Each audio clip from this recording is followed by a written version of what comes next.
This is Closereads. A philosophy podcast with Mark and Wes. I'm Wes Alwan. And I'm Mark Linsenmeyer. Welcome to Close Reads. We thought we'd do a little tidbit of ancient philosophy, a little more Aristotle. I don't think we're ever going to actually read the physics. And I was listening to our old De Anima episode in the context of talking about Thomas Aquinas on philosophy of mind. And you had mentioned, Wes, specifically, there's supposed to be a really great argument for final causation, right? For purposefulness in nature, the thing which Aristotle's perhaps best known for, but most criticized for, that the moderns, Descartes, Hobbes, Locke, did not want anything to do with this. Well, I think I said I had a great argument for it. No, Okay. I probably didn't say that, but I'm not sure if he does or not. Actually, maybe at the time I had read something that made me think that. I don't remember, but we'll see. Yeah,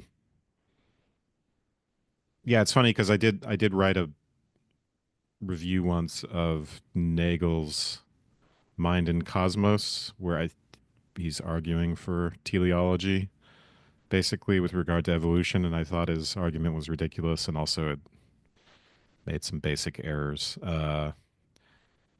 which is like bizarre to see for someone of his caliber. But so it seemed very motivated.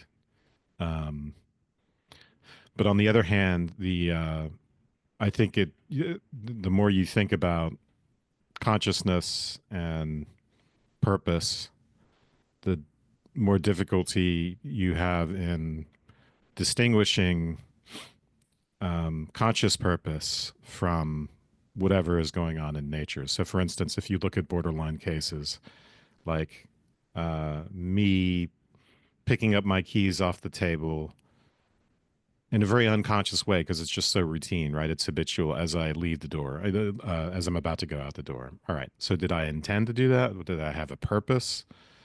Or was it so unconscious I cannot even call that behavior purposive? Or do I put it in this in-between realm? That is not, of course, by itself a demonstration of purposiveness in non-conscious nature, but it does illustrate, these border cases do illustrate the fact that conscious intentionality and purpose have to be built on top of whatever is going on, whatever the natural biological substrate is. And so I think, that's a possible, that's the kind of observation that might make us more sympathetic to final causality if we wanted to try to find a justification for Aristotle's point of view. Yeah, we're certainly aware of all sorts of instinctual behaviors. The spider is engaging in this and that movement to build a web. Does the spider have a plan of a web in the spider's mind? Most likely not. Certainly, if we want to say that a fetus is developing a certain way, and we know that there's some amount of plasticity, so that if you, I don't know actually what terrible experiments have been done on fetuses. If you clip a certain part of it, does a different part Mark? grow into the arm that was going to be the arm? Certainly there are biological examples of this that we could come up with. Well, take birds and nest building. I think that's an example that's come up a few times in our podcast. Because it does, if you look at what they're doing, it does seem very purposive, and they're going out and getting certain materials and they're placing it in a certain way, and then they're going to have the eggs there and incubate. I mean, it's now, of course, they can't use language, and they can't formulate their plans in a way where we would call it a plan, but to call it non-purposive would be, I think, quite weird. It's instinctual, but yeah, I wouldn't want to call it non-purposive. And Aquinas in particular says, because there are purposes in nature, there must be somebody that has them consciously. So he uses it as an argument for theism, which might point out, if we think that move is a valid one of the reasons why we might not like this talk of purposiveness in nature, teleological causation, that, the entire theory of evolution is supposed to give us a substitute for talking about that there can be something that looks like purpose without actually being purpose. Yeah. All right. Before we start actually reading, just to refresh folks, so the public feed for this, closereadsphilosophy.com, or all the episodes that are on there are actually ad free at patreon.com/closereadsphilosophy. And of course, if you decide to give us money through that site, you don't have to, then you would get the part twos, part threes, part fours to the various readings, and you would definitely get pretty much every week something from this. The other way of doing that is by combining your subscription with a partially examined life subscription. That would be patreon.com/partially examined life, and it'll get you a better overall deal. And we would love if you would leave us a nice rating and review at Apple Podcasts for this. That's the only way that the algorithm will feed it to new people, is if folks are leaving nice ratings/reviews. All right, Wes, proceed. We're talking about the Physics, Book 2, Chapter 8. Okay. We must first state, then, why nature is among the causes that are for the sake of something, and then what way necessity is present in natural things. For everyone refers things back to this latter cause, stating that since the hot, the cold, and accordingly each thing of this sort is by nature such and such, certain other things of necessity are and come to be. For if they mention any other cause, they just touch upon it and let it go at that. One mentioning love and strife, another the divine understanding. Okay, so at the end there, he's taking a little pot shot, I think, at someone like Anaxagoras, which we saw him give like a thorough critique of all these pre-Socratics in our metaphysics episode, where he's ultimately arguing for the role of form. This idea of love and strife as universal principles of causation in the world, I think he thinks is kind of ad hoc. I'm wondering whether this is the best translation. Let's just, I don't want to dwell on this, but I'm going to refer to the other one that I had sent you. So the first sentence in the one you just read, we must first state then why nature is among the causes that are for the sake of something, which sounds really strange. And then what way necessity is present in natural things. Okay, so that makes sense. So the other translation says, we must explain then that nature belongs to the class of causes which act for the sake of something, about the necessary and its place in physical problems. It's fine. Yeah, I don't think it's not that any one's better. any clearer. And it is just, it's the way he writes, or it's the way the person who's taking the notes, right? Because this is all from notes, students' notes, right? And so the like for the sake of is just one preposition. I think it's the Heneka, and that's he doesn't have a fancy technical word for final cause. I think. Well, I don't know we'll have to find out. But anyway, in this case, when he says causes that are for the sake of something, this is he's talking about final causes as opposed to efficient causes and formal causes. So what's an example of that? Mark, you give us an example Well, instead of me struggling. individual things in nature are supposedly for the sake of something. So I'm trying to think what he considers the cause. So just the acorn to oak tree thing, that the acorn is for the sake of the oak tree, or is it the process by which the acorn grows, right? If you see a change in something and you say, what is that change aiming at? So it's not the acorn itself, it's the system, the acorn plus the stimuli, the water, the soil, whatnot. That is for the sake of it is aiming at the oak tree. To say nature as a whole, why nature is among the causes that for the sake of something is makes no sense to me because there's no whole thing that nature, I guess nature is aiming at its actuality. I mean, that's the way that he talks, that nature is a bunch of potentialities that are aiming to be actualized. Yeah. So I think one of the typical examples is in the realm of techne, in the realm of art, the house is for the sake of shelter, and then you analogously, right? So that's a human purpose, and then you try to graft that, so to speak, onto nature. And yeah, so the acorn is for the um, sake of the oak tree that it's going to become. Um, Eyes are for the sake of seeing. I think that's a good one. In Mm-hmm. the same way that the axe is for the sake of cutting. So the seeing function, it's a kind of functionalism here, explains something about the eye. And if we were non-seeing aliens and we knew nothing about sight and we couldn't really comprehend it or even infer it, that the type of we couldn't really give an account of the eye, right? We might know all the physical things that there are to know about the eye.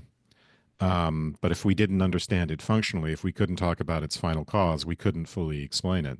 So I think that that's one of the significant features here is that we can't leave out final cause language, and it's most obvious when we talk about evolution, right? We want to say, okay, yes, it is a blind chance process, um, but it would sound very weird to try to leave out these functional for the sake of which explanations when talking about organisms and their parts. Right. In fact, in evolutionary theory, they use teleological language, even though it's supposed to be a shorthand for something mechanical. It is for the sake of survival, right? This seeing, the eye is for the sake of seeing. Seeing is for the sake of better survival for that organism. So And comparably, the can we say something like so the acorn is for the sake of the oak tree. Well, what is the oak tree for the sake of? Well, it's for the sake of its flourishing state. So nature as a whole is for the sake of flourishing, for the sake of the good, really, is what he's ultimately going to say. Yeah, I don't know if he would say the oak tree is for the sake of anything. I mean, it's an interesting question, but yeah, you're right that yeah, ultimately this all is explained by the good, and which turns out to be the unmoved mover. Right, everything is trying to be like the unmoved mover. Um, it's almost like identification in human beings, where I'm going to be like my parents. I'm going to be like the person who's a doctor. That's what I'm going to become. As opposed to just liking something like ice cream, right? Being like versus liking. It's not just because like an Anaxagoras love. It's not because they things have a gravitational tendency towards something. They just love it. It's because they want to be like. They want to be good. So that's kind of a metaphysical way of understanding it. And of course, like I kind of I said there's not really a technical term for final cause. I mean, there is telos, of course, as in teleology, telos, right? That's the goal, the purpose, the end. And then I also looked up what he's the phrase that he's frequently using, and he just like makes a substantive of the prepositions. So to, who, henika, the, that for the sake of which. So that for the sake of which is often like the technical term, but in using very simple language. So that in many translations is just translated as final cause, and this sort of translation by Hackett, they try to get more at the ancient Greek, which is why it looks weird. Um, so when he says why nature is among the causes that are for the sake of something, um, you know, that have nature has a final cause. In other words, in the same way that a house has a final cause. And what was the Greek term of being in motion, being itself, for something to be what it is, Um, who I Henika, or is that the uh, energeia or something like that? yeah, I think energeia and then Sachs translates that. You normally it's translated as actualization, Yeah. and then he translates it as being at work, being itself. Yeah, so you can say all the activity, right? So there's all the activity is for the sake of the persistence of the organism, and that's of course how Hmm. we tend to explain what's going on in organisms, right? It would die if it didn't do X, Y, and Z. Um, So nature is not for an external purpose, it is for its own functioning. If we want to say nature as a whole, it is for the ecology. I mean, we know from an evolutionary perspective, it's all about persistence. It's all about this um, selfish molecule called DNA, right? To evoke um, Richard Dawkins, the selfish gene, which wraps itself in these fleshy phenotypes, but all it's doing is persisting. And it finds clever ways to persist by inserting itself into these shells that we call animals. But it's really the gene, the DNA is all out for itself, and it doesn't matter how it accomplishes it, and it doesn't matter if the fleshy carcass becomes a carcass if it dies.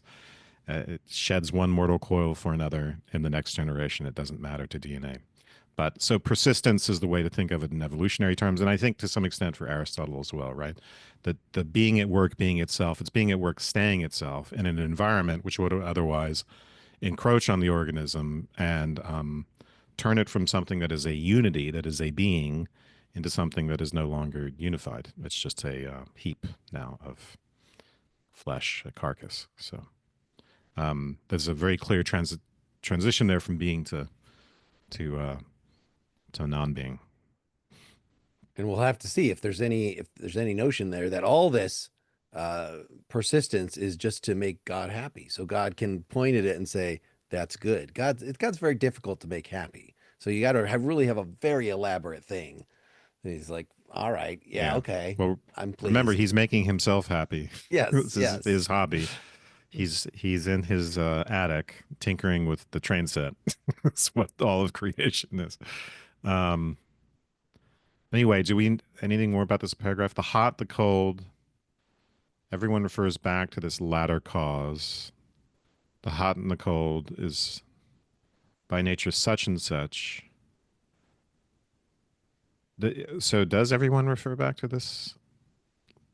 Oh, to necessity. Okay, yeah. Yes. Um, the way that necessity is present in natural things. I mean, it's important to say that for us, the way we think necessity is present in natural things is according to some version of an efficient cause, although it may not be exactly Hmm. Aristotle's efficient cause. But things are pushing each other around, right? We got laws of nature, we got force, um, and so that's a broader conception of how we explain what's going on than final cause. Final cause is a particular way of explaining that necessity that we generally reject.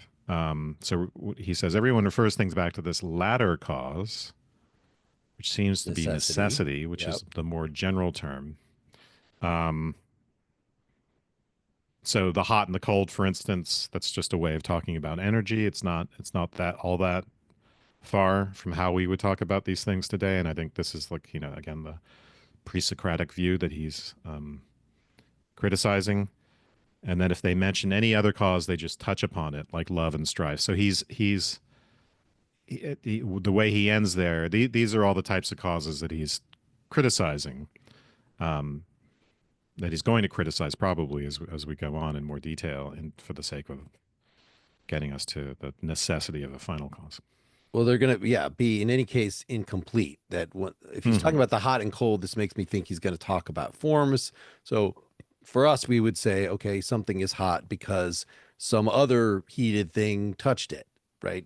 There's hot causes hot in that sense, but for somebody who's thinks about forms, that, well, like, what makes all these things hot? It's the form of heat that somehow physically causes all of the hot things to be hot. And that's very mysterious. For Aristotle, it's supposed to be less mysterious because it's in the thing, but I don't really understand how that works with hot. specifically, unless hot is just a way of picking out, hey, those molecules are moving really fast, right? That's what heat is. So it's not that the movement of the molecules causes the heat. It constitutes the heat. It is what the heat is.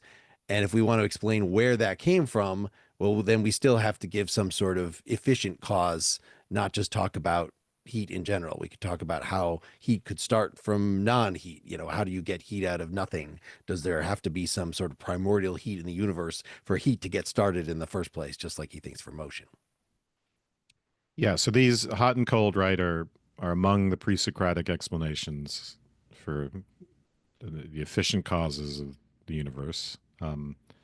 So are the elements, earth, air, fire, and water, or things like the moist and the dry. There are lots of different ways you can go in talking about matter such that it can we can understand all the macro level phenomena in terms of matter. And you can see the ancients have already gone, they're already gesturing towards microstructure, right? Towards the an invisible microstructure to the world. It explains things even though it is qualitatively different. And Lucretius, by the time you get to Lucretius, who's just apparently echoing Epicurus, uh, that's all about atoms and invisibility. Like they want to get away from qualitativeness altogether. So it's not right. We don't want to say, well, the moist and dry combine in certain ways to cause the macro level phenomena, because we're just still talking about something qualitative at the microstructural level. And Aristotle has similar critiques of this in the metaphysics, right? He doesn't like fire as a motivate, right? That's supposed to explain motion. It's the energy element. And I think he thinks that matter is not ultimately going to be a good explanation of motion. We need something formal, and we also need something teleological. How do you get motion and energy into the system? That's part of one of Aristotle's concerns. It can't just be among the static material things. It's got to be something formal. It's got to be something structural. Um, but what he says about forms of hot and cold, I don't know how he treats that. Obviously, he knows that there are elements in the hot and the cold and all that, and he knows they play a role in causation. Um, but it sounds like they're going to be subordinate to form and to teleology. But yeah, shall we keep going? Yes, this whole chapter is only 3 pages. I bet we can get through it, but we'll we'll see. That's There is thus a puzzle as to what prevents nature from acting not for the sake of something or because it is better, but as Zeus rains down rain, not in order that the corn may grow, but of necessity. For what has been, and then there's a parenthetical, for what has been drawn up must become cold, and what has become cold, having become water, must come down. But for the corn to grow when this happens is coincidental. Similarly, too, if someone's corn on the threshing floor perishes, it does not rain for the sake of this, that the corn may perish, but rather this is coincidental.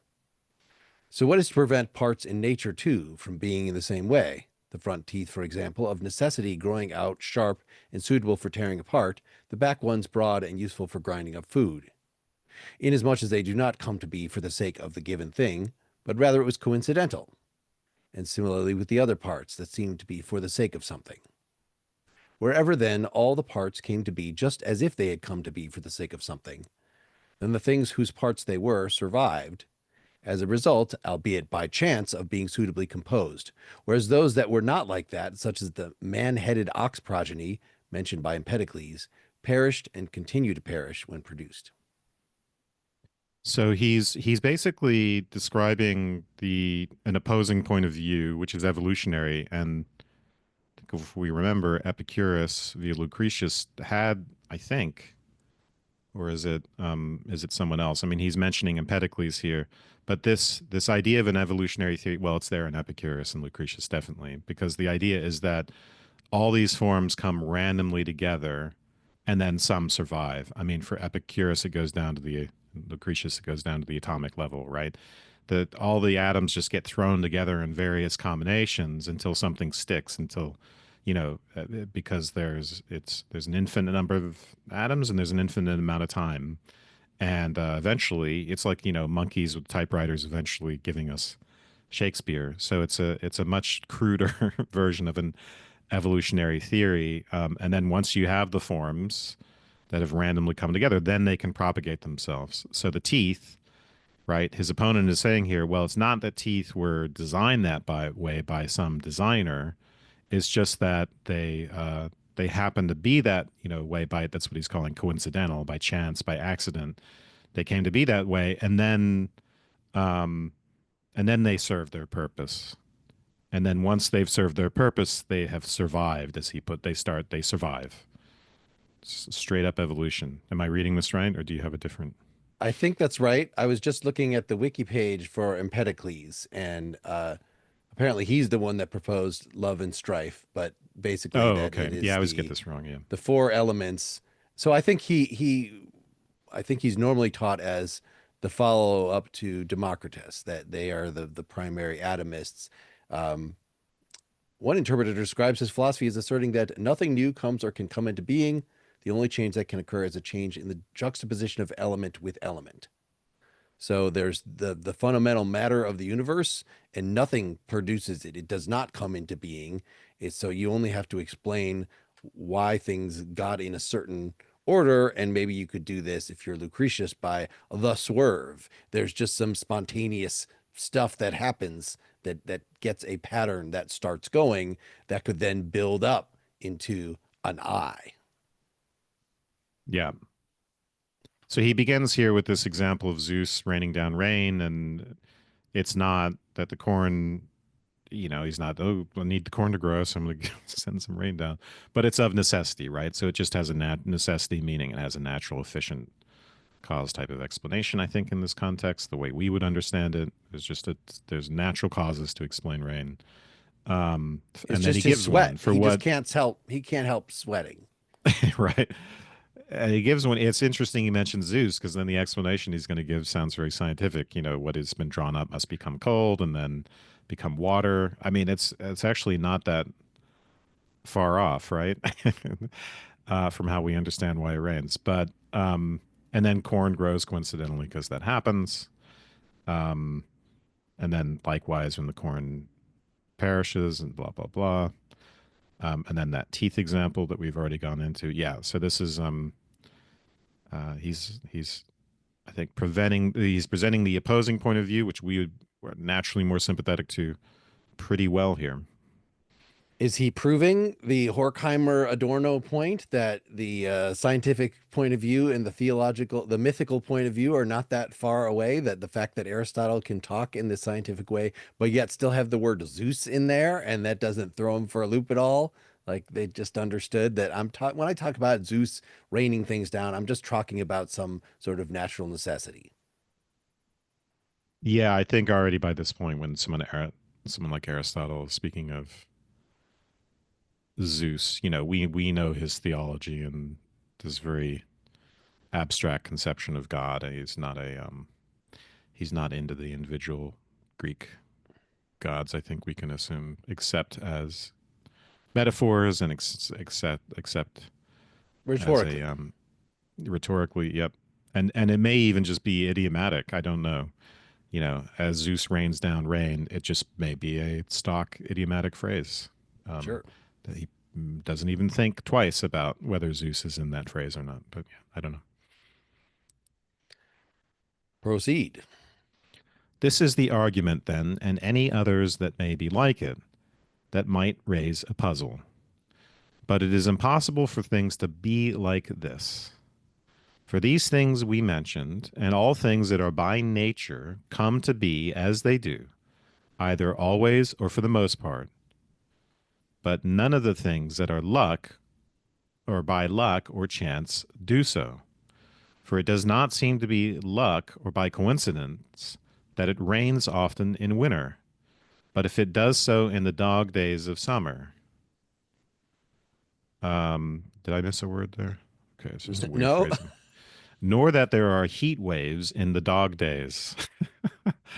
But if there, I really want to know the ancient Greek here. Do they have the same idiom as we do about summer? Okay. But nor that there are heat waves in the dog days, but if there are in the winter. If then things seem to be either by coincidence or for the sake of something, and if these ones are neither by coincidence nor by chance, then they would be for the sake of something.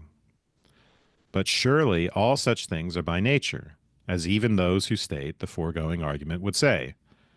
The for the sake of which, then, is present in things that come to be and are by nature. All right. So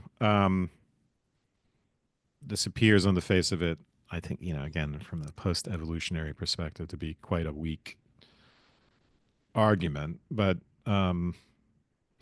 What do we it's think the of this version of difference I that, didn't come from no monkeys. well, so at the beginning that he's So, saying, uh, right, things work when things work as expected in a law-like way, then we say that they are for the purpose. So winter, to be winter, is supposed to be made up of a certain kind of weather, and we could talk about its function in the season cycle.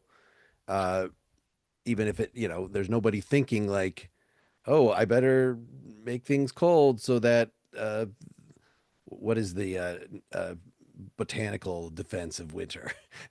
Because clearly some places don't have winter and things grow just fine. But at least, so that things can marinate in the ground and be ready to jump up in spring. That's why we have winter now. Uh, anyway, that they're but yet it seems it's just chance if like it's supposed to be winter, but we happen to have a really, really warm day in winter. That's just chance. But yet the fact that winter is normally cold, that's natural law. Like it's natural law in either case. It's just less foreseeable. I'm not sure I see the distinction. well, let's take the first point that he makes. To be things that are by nature come to be as they do, either always or for the most part, but none of the things that are by luck or chance does so. So this is Yeah, a way of saying that there's a natural law for these things, and that there's a principle, that there's some form of regularity, and that we can't formulate natural laws for luck or chance. Jerry Fodor, by the way, wrote a whole book trying to debunk evolution based on this very idea that we can't formulate scientific laws about variation in natural selection. It doesn't give us a scientific picture of things. I think his argument was bad, but what Aristotle is struggling with here is how chance events, how what and what we know to be variation or genetic mutation, or the various other chance things that happen in evolution, how those could ever add up to what looks like as something that has been designed for something else, like teeth. Although he's moving on to different examples here. So how would we account for that? Um, well, evolution is a kind of really weird little uh, sidebar or to science, right? Because the forms that we see are not the direct right. When you see a planet going around the sun, you that regularity is the result of a law. When you see a zebra, there's not some law, some natural law that says, oh, there's going to be these, I have a um, there's some set of physical laws which produces zebras. They really did come about from chance, and the law-like behavior is happening at this microstructural molecular level, where you know DNA is replicating and mutating and replicating, and then you have at the macroscopic level some things having greater reproductivity and some things having lesser reproductivity. That whole picture. So yeah, I think from Aristotle's standpoint, it's very hard to imagine how that process would work. So he's just seeing that there aren't natural laws that how does luck explain regularity, in other words. sure. Um, Further, yeah, go ahead. further, in whatever has an end, the earlier things and the ones following them in order are in action done for its sake. Well, then, as things are done in action, so they are in nature. And as they are nature, so each of them is done in action, provided there is no impediment. All right, can we just stop there? I'm a little Yeah. confused. Um, in whatever has an end, telos, the earlier things and the ones following are in action done for Done its for its sake. sake. Okay. All right. Right. When you're have a project, all the actions that you perform are in pursuit of that Yep. project. Okay. And then as things are done in action, so they are in nature. Okay. So action, he is specifically talking about human action as an Mm-hmm. analogy. Okay. And as they are in nature, so each of them is done in action. Okay. Go ahead. Provided there is no impediment. In action, though, things are done for the sake of something. Therefore, in nature too, they are for the sake of something. I mean, this looks like just a terrible. It looks like it's a circular. I'm just stating it. I'm not actually arguing for it at all. For example, if a house were one of the things that came to be by nature, it would do so just as it now does by craft. And if things came to be not only by nature but also by craft, they would come to be just as they do by nature. One thing, therefore, is for the sake of another. In general, though, craft in some cases completes the things that nature is incapable of bringing to completion, while in others it imitates nature. If then what is in accord with craft is for the sake of something, it is clear that what is in accord with nature is as well. It's clear. For what is in accord with craft and what is in accord with nature, the relation of what comes after to what becomes before is the same. Okay. Yeah. So that is this is the really important point that I think we have to try to understand.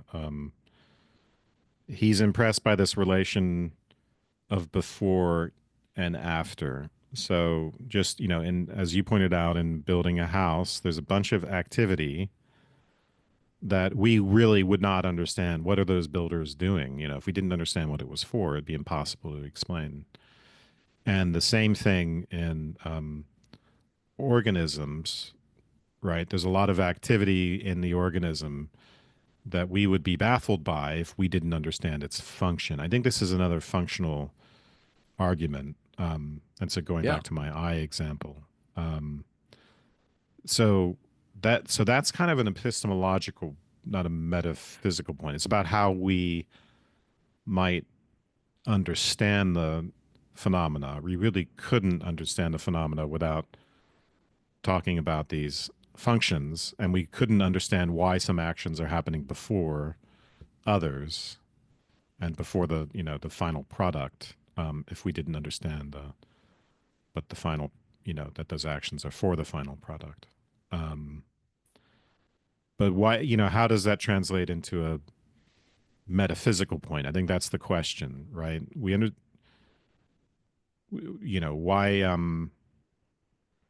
Why does that imply that there's a final cause in nature?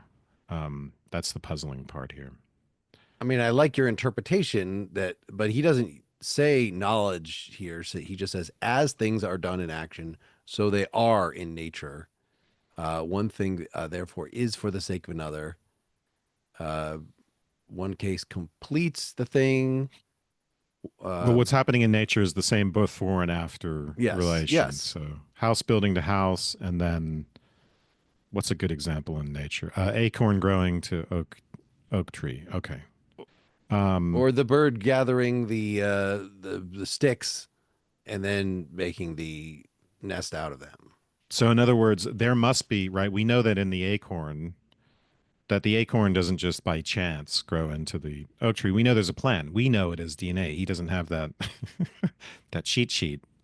Um, so he's saying there's got to be a way that there's a plan embedded in the seed in the acorn that unfolds. We saw this in the metaphysics where he thinks it's something. He knows it's something formal.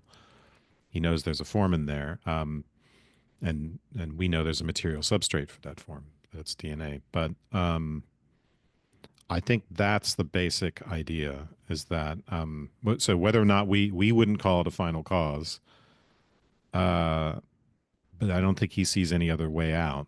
Um, but I think we can agree with Aristotle. But yes, the plan is there in the acorn, even if we would say it's just embodied in material terms. It's encoded in matter, and he doesn't have the resources to say that. And importantly, though, we can't see the plan. So it is a logical matter, it is a metaphysical matter that the plan has to be in there. All we do is see acorn and then see Hmm. sprouting acorn and then see, we see more than just the beginning and the end step. We see intervening steps, but we still don't actually see the plan. We just have to infer the plan from, again, I think the places where there are impediments and yet the plan is able to adjust, that we know that it's not like the rock falling and then it lands on a little tiny shelf and the rock wants to continue falling down the rest of the mountain, but it can't figure out how to get how to move to the left or right unless you nudge it, and then it can continue falling. Whereas other things, biological organisms, seem to be more flexible than that. Yeah, I mean, I think that provided there's no impediment, that's his ceteris paribus clause, Mm-hmm. right? That Lakatos says we always need for scientific laws, because usually scientific laws are idealized and um, we don't see them perfectly instantiated. You know, we can we can say that you can give it an equation for gravitation and say that we expect a planet to um, traverse precisely a given path, but then it doesn't, and then we have to explain all the other interfering factors that make it do that. And the same thing with other, like, like chemical reactions. They're not happening in a vacuum, so we're not necessarily going to see them happen exactly as the law dictates. So Aristotle understands this very well, that you need the ceteris paribus clause.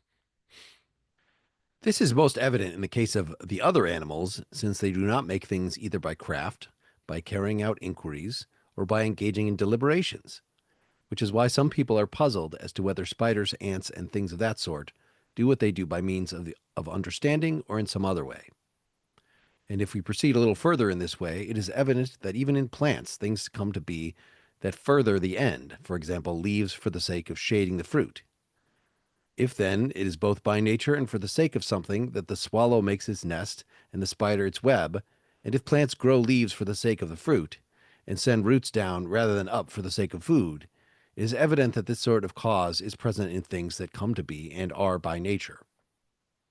And since nature is twofold, the one as matter and the other as shape, I assume that means form, and since the latter is the end, and the other things are for the sake of the end, the cause, in the sense of the for the sake of which, must be the shape. Um, yeah, I think the translator is using shape because Aristotle kind of goes back and forth between the word is morphe. So the word for form is eidos and the word for shape is morphe. And he's Mm, often sure. using shape as an example of form, like in the sphere, right? Remember the bronze sphere? The morphe of the sphere is the is the form. And in phenotypes, right? The same thing. So uh I think the shape, I think he's thinking of the shapes of animals here, right? Which we would call phenotypes. Um, the cause in the sense of for the sake of which must be the shape, must be the phenotype, right? So um, that's the way we would, we would say the same thing in giving a functional explanation in evolution, knowing that it's reducible to something else. But yeah, right. We know zebras have stripes, although maybe this is controversial, but they have stripes to confuse the flies. That's for the sake of which the stripes would not be there, and if they didn't serve that purpose of confusing flies that are landing on them with that, with the zebra stripes, um, that's a perfectly good explanation. It's just we wouldn't stop short there, and we wouldn't try to attribute intentionality to nature because of it. But he is pointing, as we began mentioning some of these borderline cases. How do you explain what birds are doing and spiders are doing? Um, I think it's a very important example, are they acting intentionally or not? They're not human. We know they're not planning things in the way that they are, but it sure looks intentional. That's the idea here. Even with the plants, the two examples, sending roots down rather than up for the sake of food. Okay, I get that. Growing leaves for the sake of the fruit, to shade the fruit. That seems a little like I didn't know that the plant thinks that the fruit is the most important part of it, but of course it is the part by which it reproduces. So in that sense, if its purpose is not just thriving but reproduction, then yes, it is aimed. It will die for the sake of its offspring. Whatnot, it'll sacrifice because that is the Yeah, end. So I it's don't know not if just he's a right about. flourishing. Yeah. Mhm.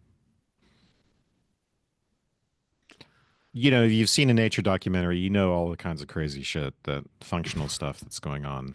Um, whether he's right specifically about the the leaves shading the fruit, he probably is right. But even if he weren't, there's a lot stranger examples of and then just inside the human body, what hormones are doing, what neurotransmitters are doing, and you think to yourself, how is it possible for this to come about by quote unquote luck, to use Aristotle's term? We understand evolution abstractly, but how in the hell did this all get?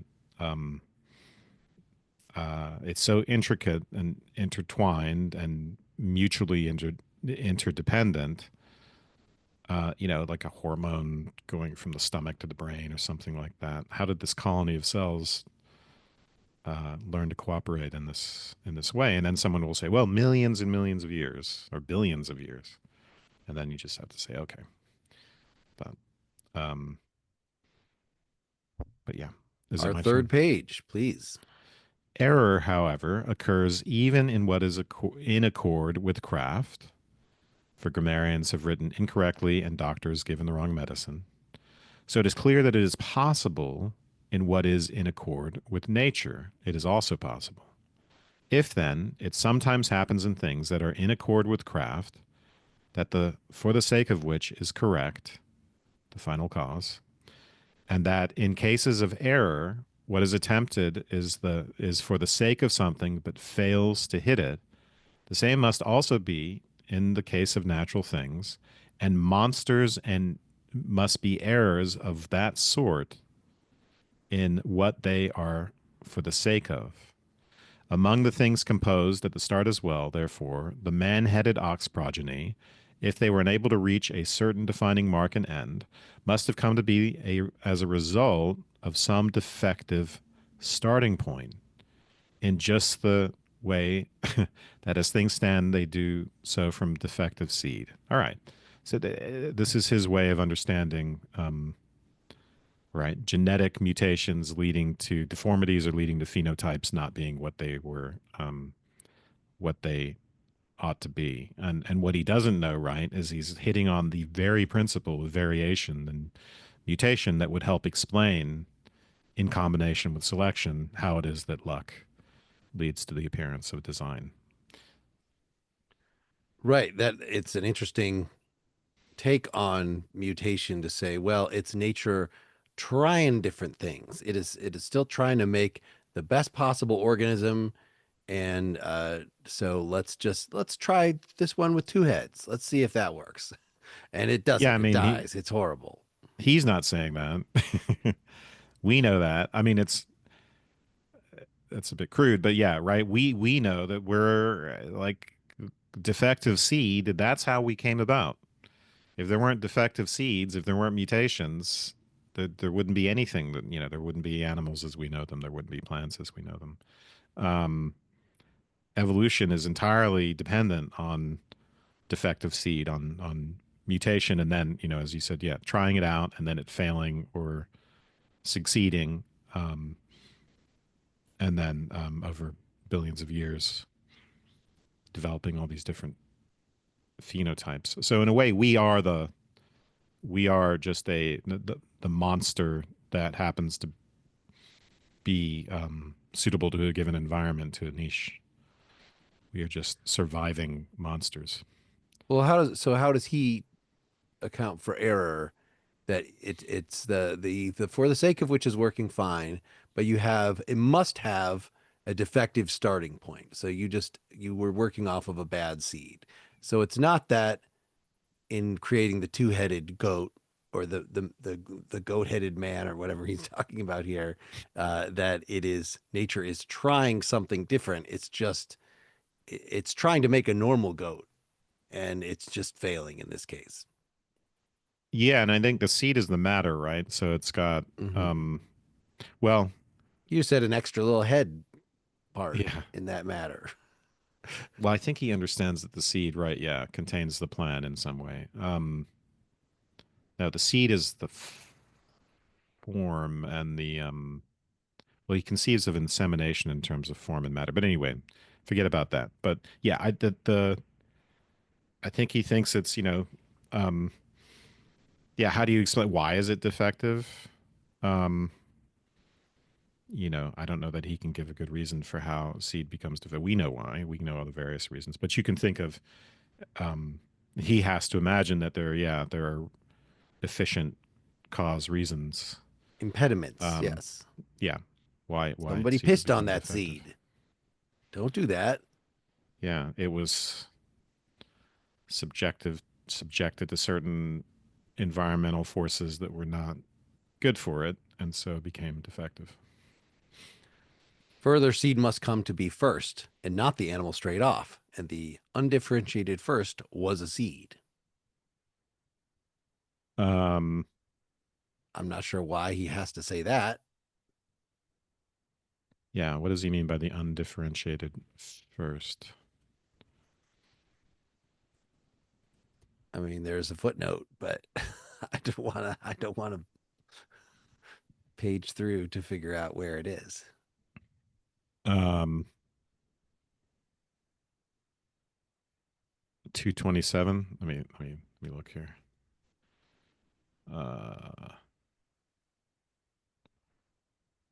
Note 227. The undifferentiated Olofues. He's making some kind of reference to Empedocles here. Okay. Um, so yeah. So what's the Empedocles? If it's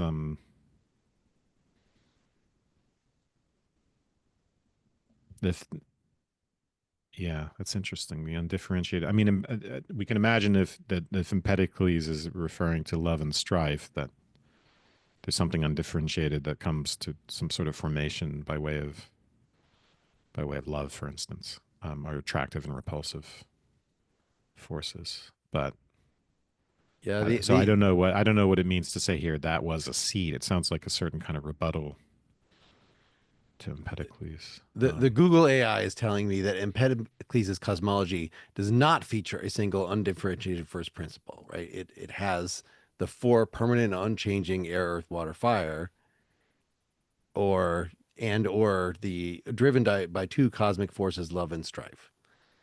So I don't know why he's talking about it undifferentiated first. That is something that Parmenides could talk about.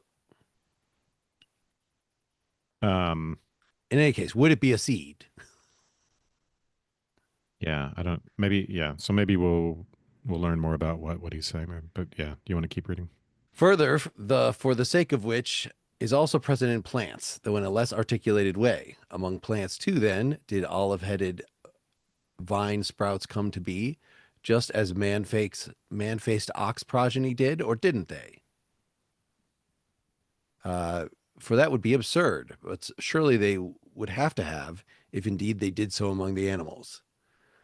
Well, you don't get man faced ox progeny. So it is just as absurd as that you're trying to grow your grapevine and you get olive headed vine sprouts instead. That just doesn't happen. I mean, unless you can hybridize somehow. By the way, that so the holofuon in that note, that's actually the seed. That's translating the seed, which is it's just a way of saying something that is completely by nature. Fuon is nature, and holofuon. So I think what he's saying here is whatever is undifferentiated first, it's not outside of nature and natural principle. It has to be ex- explicable in terms of nature. Sorry, just to go back to that previous paragraph. Sure, and Um, it couldn't be completely undifferentiated. It might not have manifest differentiation, but it has exactly. to have somehow the blueprint. Exactly. Yeah, exactly. So the for the sake of which is also present in a less articulated way, and that kind of lines up with what he's saying in that previous paragraph. So uh, yeah, there must be a plan somewhere in there, is what he's saying. Further, among seeds too, coming to be would have to be a matter of luck on this view. But the person who says this does away entirely with nature as well as what is by nature. For things are by nature when, from some starting point within themselves, they arrive by a continuous movement at a certain end. From a given starting point, though, the same thing is not reached in each case, nor is some random one, yet the movement is always to the same thing, provided there is no impediment. Um, yeah, so with the word impediment, he is specifically thinking about biological forms and then chance deviations from it Hmm. getting to the right form.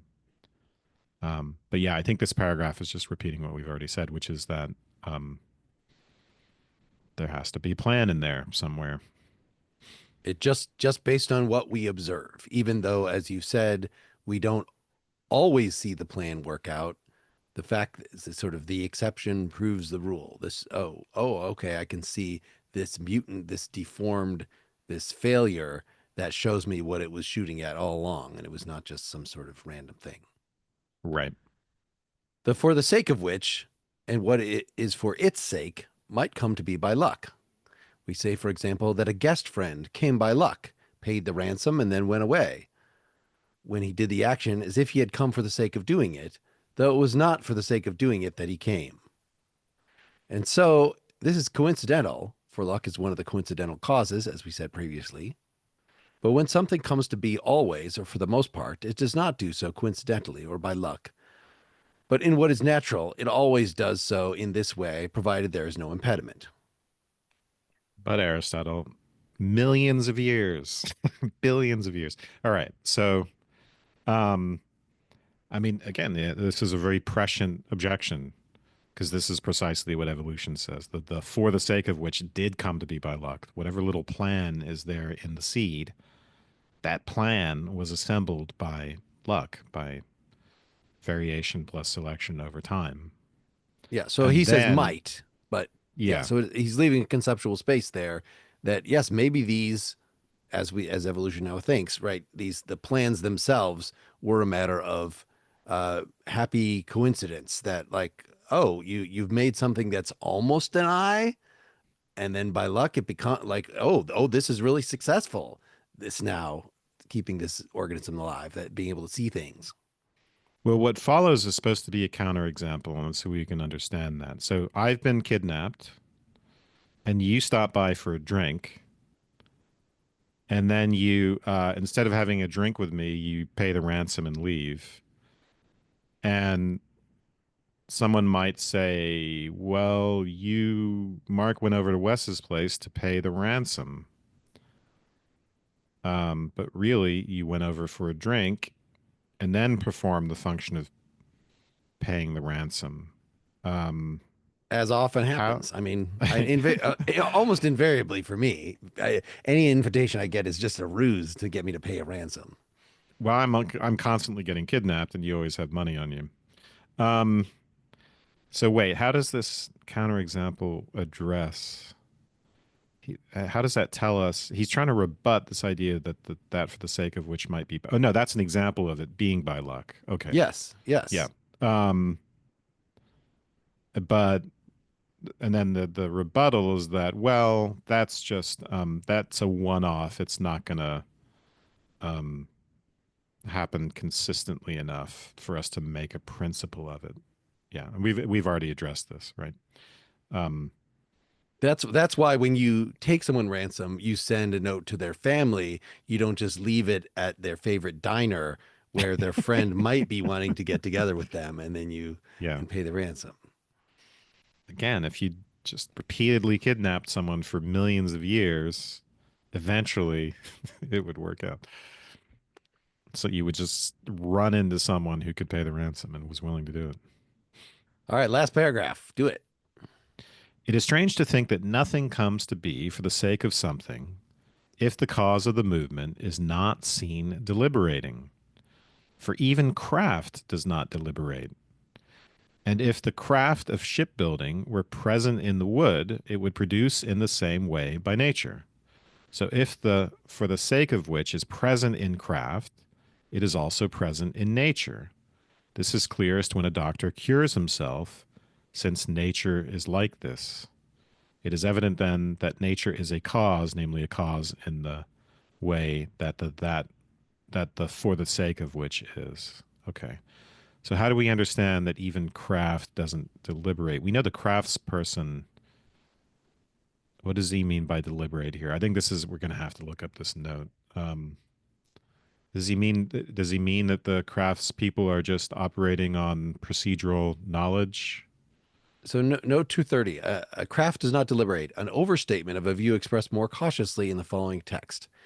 There's no deliberation, however, where sciences that are both exact and self-sufficient are concerned, where writing the letters of the alphabet is concerned, for example, since we have no hesitation about the way to write them. We do deliberate, however, about those things that come about through ourselves, but not always in the same way, like medicine or money making. We deliberate more about navigation than about athletic training, insofar as navigation is less exactly developed. Further deliberation is involved in a similar way where the rest are concerned, but more where crafts are concerned than sciences, since we're more hesitant about them. So it just does mean Yeah. literally deliberation. I'm going to well no, I'm going to ring the bell for myself here. He does mean procedural knowledge. He Mm-hmm. mentions athleticism, the athletic. It's so close to my favorite example, which is tennis, right? So the craftsperson is acting off of habituation and procedural knowledge, and that's another really good borderline case, right? Where something seems like it's planned, but it's not planned because I'm just doing it automatically. It's kind of close to me picking up the keys off the counter. Um, so even craft in that particular case of the craftsperson operating automatically according to procedural knowledge um, is not a matter of deliberate planning. But what's the upshot of that? Um, so if the sake of which is present in craft is also present in nature. Wow, this is really he's just giving my keys example. He's pointing to a borderline case where uh, where it's very difficult to say is that behavior intentional or not. Is Federer when he does the brilliant backhand at a certain point and places the ball in precisely the right place, is that intentional even though it happens in a millisecond? He couldn't possibly have deliberated about doing it beforehand. That's the borderline case that he's trying to get at here and saying, well, if it can happen in Federer's backhand, then why can't it happen in nature? Why can't we say there's a that for the sake of which a final cause there in nature as well? Yeah, the logic doesn't work, I think. If the craft of shipbuilding were present in the wood, it would produce in the same way by nature. So the craft of oak tree growing is somehow present through the DNA, through whatnot, the plan in the acorn.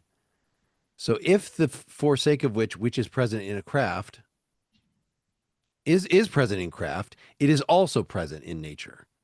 But craft is a very different thing than nature. That craft is a plan that someone can learn, someone can read, and so someone would learn or read that for the sake of which, because they want to learn how to make houses, how to make whatever the thing is.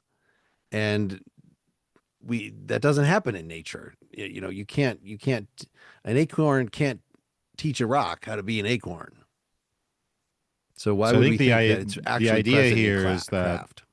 um, right. So take a wood carving. We know in ordinary cases there needs to be a human wood carver who said, "I'm gonna um, create a carving of a bear out of this piece of wood," and then we he wants us to imagine a case in which, well, there's something there's a for the sake of which what we might call, some kind of DNA in the wood that leads it to spontaneously shape itself into bears.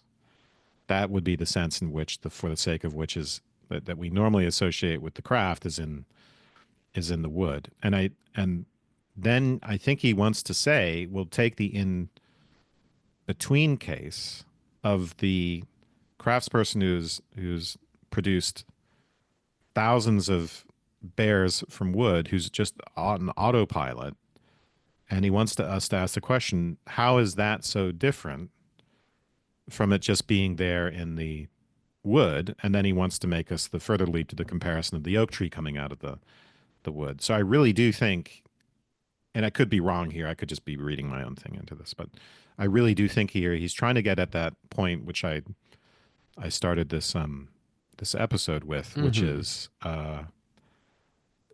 if we have so much, and this is what I thought was the brilliant argument when I mentioned this way back in De Anima. If we if we have these borderline cases where it's very difficult to distinguish the intentional from the non-intentional, or the purposive from the non-purposive, isn't that, and yet it kind of seems crazy to say it's not purposive, right? Like nest building, to take that example. Then don't we have a case for saying that final causes are bigger than intentionality? And in fact, we might want to say they explain intentionality, right? So if we think about human intelligence, that's a natural phenomenon. That's in nature. And we might want to say, well, how could the final causality and the teleology involved in human planning and execution activity ever come about if there weren't a natural basis for it? This might have been the way that Nagel was putting it in his book. I don't know, and I think my review of him was probably unfair, but I think that I can't endorse that argument, but it's not. I don't think it's crazy, and I think it's kind of mysterious ultimately. So I'm reading this as, can information be encoded in a material substrate? That it's not just that a craftsman has to be have mental content swirling around, right? When they become habitual, they become etched in the neural patterns or wherever you want Mm-hmm. to say that it happens. And so if something can be etched in neural patterns, can it be etched in DNA, in chlorophyll, in cell structure, in whatever you want to say is the explanation. So is that, yeah, that makes sense, and I could see how that would be a pretty revolutionary thought, that like the And arrangement. that might actually be what he's saying. He Uh might huh. just be making that simple point that information can be encoded in something material. That would be the most charitable reading of this. Right. So if we think that, no, no, no, he must be trying to say something more controversial, uh, that he's not satisfyingly arguing for, then what is the more controversial interpretation?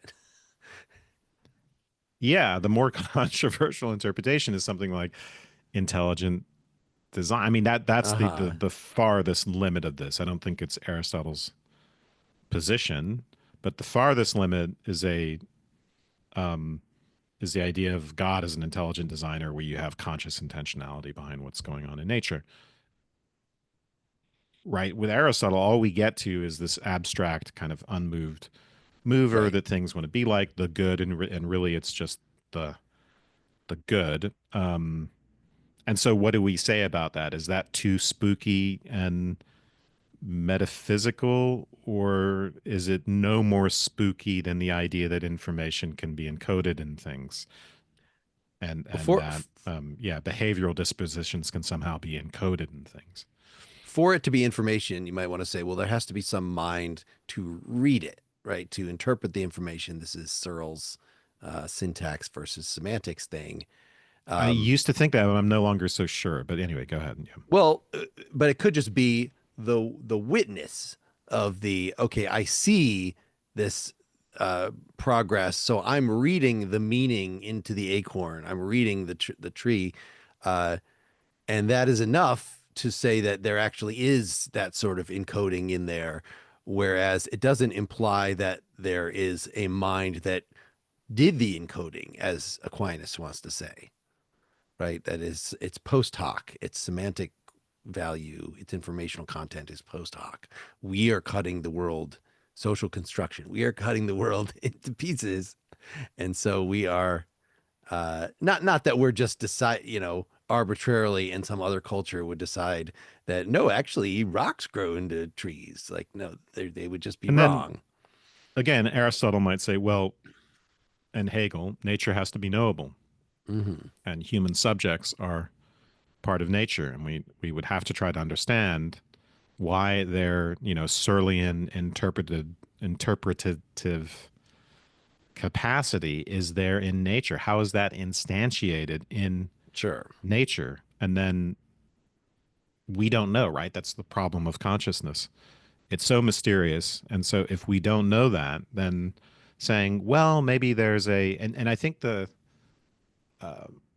Marcel, right? When these kind of existentialist types of appeal to an underlying ontology, which explains subjectivity, right? The being of the person, the roots of it go deeper than the Cartesian consciousness. Those sorts of ideas are in line with this. The grounds for the existence of subjectivity must be there in nature, and we might want to say, well, yeah, final causality in this very abstract Aristotelian sense is part of it. So Searle can't just get away with saying, oh, there's not really any information out there. It's just when we interpret it that it becomes that, because we as interpreters have to be explained. The Hmm. interpretative mechanism has to be explained as a natural phenomenon. All right, we're over time here. Yes, we're out of time. I think if you could find a reasonable chunk of uh, Nagel or Fodor that addresses this, um, that Maybe might be a I'm good not. thing for us to read 2 pages of. But we can. Maybe Nagel. I don't want to do Fodor, um, Okay. Well, but if people should reach out to us, let us know what they want us to cover in this line of research or any other line of research. And thanks for hanging out. thanks.